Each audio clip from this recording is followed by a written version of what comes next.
اچھا سر، ہم لوگوں نے دیکھا ہے کہ ٹرمپ کی جو کافی ساری پالیسیز ہیں وہ کنٹروورشل رہی ہیں. ابھی جس طرح ہم نے انٹرنل مسئلے بھی دیکھ لیے، ایکسٹرنل بھی دیکھ لیے، ابھی ایک کانسپریسی تھیوری بھی دیکھ لی. تو کیا ٹرمپ سے زیادہ کنٹروورشل بندہ ابھی کوئی رہا ہے امریکن ہسٹری میں؟ دیکھیں ٹرمپ سے زیادہ ذرا کہہ دینا ججمنٹل ہو جائے گا کہ ٹرمپ سے زیادہ، لیکن کنٹروورشل رہے ہیں. کنٹروورشل امریکہ میں صدر رہے ہیں.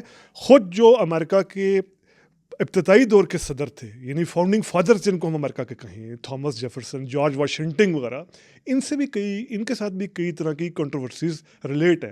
اب جس طرح جارج واشنگٹن کے حوالے سے ہے، وہ سلیو ہولڈر تھے، انہوں نے غلام رکھے ہوئے تھے، لیکن جارج واشنگٹن نے اپنے مرنے سے پہلے اپنے غلام جو ہے وہ آزاد کر دیے تھے، دے دیے تھے، یعنی انہوں نے غلاموں کو آزاد کر دیا تھا. اب تھامس جیفرسن جو ہیں امریکہ کے تھرڈ پریزیڈنٹ، ان کے بارے میں تھا کہ انہوں نے غلام بھی رکھے ہوئے ہیں، ہیومن ٹریفکنگ کے الزامات بھی ان پر تھے. ٹھیک ہے، یہ امریکہ کے شروع کے میں صدور کی بات کروں تو. اس کے بعد پھر اینڈریو جیکسن کے بارے میں ہے کہ بہت زیادہ ریسسٹ تھے. اینڈرو جانسن کے حوالے سے ہے، ریسسٹ بھی تھے اور بہت زیادہ الکوہلزم کا شکار بھی رہتے تھے. امپیچمنٹ کی کوشش بھی ان کے خلاف کی گئی. حالیہ اگر ہم بات کریں، نکسن ایک کنٹروورشل پریزیڈنٹ کے طور پر مانے جاتے ہیں، جنہوں نے استعفیٰ دے دیا تھا واٹر گیٹ اسکینڈل کے حوالے سے. جارج بش جو جونیئر ہیں، انہوں نے جس طریقے سے افغانستان اور عراق میں وار کی، وہ کنٹروورشل کیٹیگری میں آتے ہیں. تو کنٹروورشل رہے ہیں. ٹرو مین کو میں کنٹروورشل کہوں گا، حالانکہ وہ ڈیموکریٹ تھے، لیکن میں کیوں کنٹروورشل کہوں گا؟ ایٹم بم کس نے گرایا؟ تب امریکہ کا صدر کون تھا؟ ٹرومین. جب جاپان پر ایٹم بم گرا تو ٹرومین صدر تھا، وہ ٹرومین کے حکم سے گرا. تو کنٹروورسی ظاہری بات ہے، ایسے معصوم لوگوں کو مار دینا جو آج تک جاپانی قوم جو ہے وہ اس کے اثرات سے جونج رہی. تو کنٹروورشل تو رہے ہیں، بالکل رہے ہیں. اب اگلے 4 سال یہ کیا کچھ کر دیں تو پھر ظاہری بات ہے اگلے پچھلے ریکارڈ ٹوٹ سکتے ہیں، ٹرمپ جس اوور ویلمنگ میجورٹی سے آ رہے ہیں. سر، اگر ہم واپس دوبارہ ٹرمپ صاحب پہ آ جائیں تو موونگ فارورڈ آپ کو کیا لگتا ہے؟ کیونکہ افغانستان میں آپ دیکھیں حالات تھوڑے سے کشیدہ ہوتے جا رہے ہیں، تو کیا پاکستان کے ساتھ ان کا رویہ بہتر ہوگا یا نہیں؟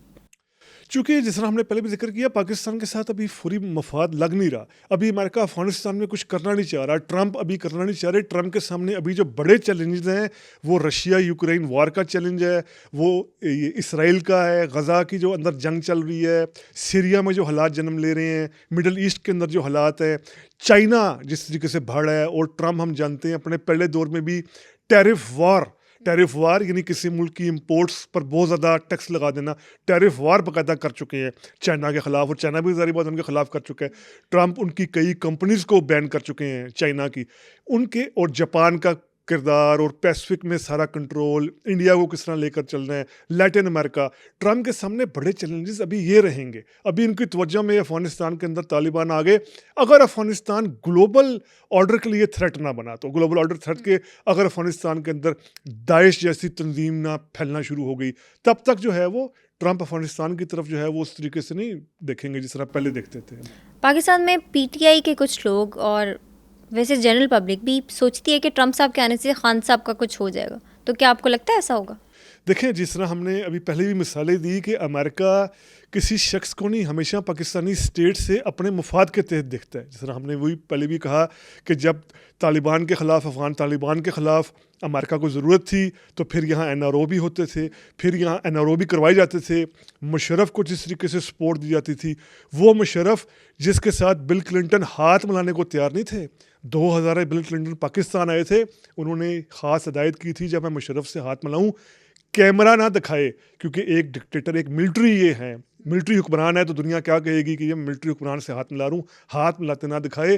وہ مشرف پھر بعد میں امریکہ کی ڈارلنگ بنتا ہے. جب افغانستان کے اندر جنگ ہوتی ہے، امریکہ خود آتا ہے، طالبان آتے ہیں، تو وہ جارج بش، جو آپ جانتی ہیں جارج بش جب صدر بن رہے تھے 2000 میں، تو اس وقت انتخابی مہم میں ان سے سوال کیا گیا کہ جی پاکستان کے ساتھ آپ کیسے چلیں گے جو پاکستان میں حکمران آئے ہیں. تو آپ جانتی ہیں جارج بش کو مشرف کا نام بھی نہیں آتا تھا. یہ آپ چیک کر، پاکستانی جنرل. صحافی نے پوچھا بھی نام کیا اس کو مشرف کا نام بھی نہیں آتا تھا. وہ مشرف پھر 2001 کے بعد کس طریقے سے بش کے دوست بنتے ہیں، ٹھیک ہے، اور دونوں کی دوستی چلتی ہے. بش کھلا پیسہ بھی دیتے ہیں، کھلی امداد بھی یہاں پر آتی ہے امریکہ کی مشرف کے دور میں. سارا کیوں؟ مفاد تھا پیچھے. افغانستان میں طالبان کی لڑائی چل رہی تھی اور امریکہ کو پاکستان کی ضرورت تھی. تو اب وہ اس طرح کی ضرورت ہے نہیں. اب اس طرح کی ضرورت امریکہ کو پاکستان کی ہے نہیں، تو اس وجہ سے یہ پی ٹی آئی کا خام خیالی کیوں بچائیں گے؟ وہی ٹرمپ، یہ دیکھتے ہوئے ٹرمپ کو کہا جائے یا کوئی کہے کہ جی عمران کو بچانا ہے، وہ کیا پہلی بات کیا سوچیں گے یار اس میں کیا مجھے کیا ملے گا، امریکہ کو کیا ملے گا؟ میں چلیں آپ سے سوال کرتا ہوں کہ جو آپ نے کہا کہ پی ٹی آئی کے کئی لوگ، ٹرمپ کو عمران خان بچانے سے کیا ملے گا یا امریکہ کو عمران خان بچانے سے ابھی کیا ملے گا؟ بتائیں۔ پاکستانیوں کا ووٹ پاکستانیوں کو ووٹ نہیں، وہاں پہ جو ٹرمپ کو امریکہ پاکستانیوں کو ووٹ کی ضرورت نہیں۔ جو بندہ ہسپینکس کا، لیٹن امریکہ کے وہاں کے لوگوں کے ووٹس اور ان لوگوں کے ووٹس کی جو پرواہ نہ کرے، ریڈ انڈینس کے ووٹ کی پرواہ نہ کرے، سیاہ فام جو لوگ ہیں ان کی ووٹس کی پرواہ نہ کرے، خواتین کے ووٹس کی پرواہ نہ کرے، اس کو وہاں پر چند لاکھ چند ہزار پاکستانیوں کی ووٹ کی خطر جو ہے وہ اس طرح ہوگا۔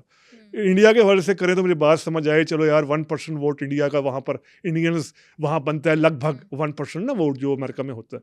پاکستان کے حوالے سے کر کے جو ہے وہ کیا وہ پلس یہ میرا آپ سے سوال کہ اب ٹرمپ کو ضرورت بھی کیا ہے، پاکستان کی ووٹ کی اب ضرورت کیا ہے؟ کیونکہ اب تو ٹرمپ آئندہ صدر بن ہی نہیں سکتے۔ امریکہ میں صرف 2 دفعہ صدر بن سکتے ہیں، ایک دفعہ وہ بن گئے، دوسری دفعہ بن چکے ہیں، اب تو تیسری دفعہ بن ہی نہیں سکتے۔ تو کیا ووٹ اب ان کو کون سے ووٹ کی اگر میں بات مان بھی لوں تو ضرورت ہے؟